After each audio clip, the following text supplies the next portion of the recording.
સુંદા માતાએ દર્શન કરીને ભાઈબંધ આપણે આવી ગયા હતા માટીનો દોરો ચડવા માટે. મારા ભાઈ દાંત કાઢવાનું બંધ કર, કઈ હારો નહીં લાગતો. માટીના દોરા ઉપર આવીને બેન અને બનેવીનો બનાવી દીધો તો સ્લો મોશન માં વિડીયો. અરે ઇતિયા મારા ભાઈ, તે તો બહુ સ્લો મોશન માં વિડીયો લઈ લીધો.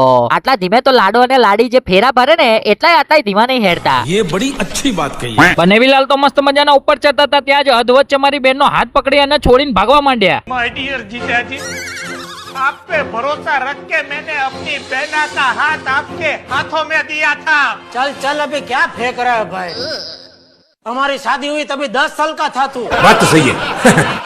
અમારી બેન તો માટીના દોરાની અધ વચ્ચે જ ફોટા પડાવવા બેહી ગઈ હતી. જેવો ભાઈ છે એવી બેન છે. ભાઈ કેવો હેડતો હેડતો વચ્ચે નજારો બતાવી દે, થાકી જાય એટલે. એવી રીતે જ બેન હેડતા હેડતા થાકી ગઈ ને એટલે ફોટા પડાવવા બેહી ગઈ જાડી. ये बड़ी अच्छी बात कही यार.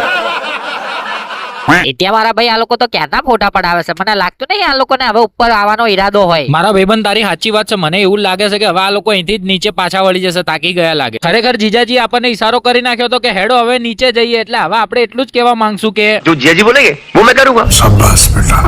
તો ભાઈબંધ અમે બી ઉતરવાનું ચાલુ કરી નાખી દીધું, કેમ કે અમારે ઉતરીને જવાનું છે લાખણી ગેળા હનુમાન દાદાના દર્શન કરવા માટે. ઇતિયા મારા ભાઈ, આ ફેર તો તું બહુ થોડુંક જ ચડ્યો યાર, વધારે કેમ ના ચડ્યો? એવું નહીં મારા ભાઈ, અમારી ફેર આ ફેર ટાઈમ બહુ ઓછો છે, કેમ કે રજાઓ પતી ગઈ છે, એટલે હવે અમે આવીશું આવતી ફેર. બરાબર? ठीक है समझ गया.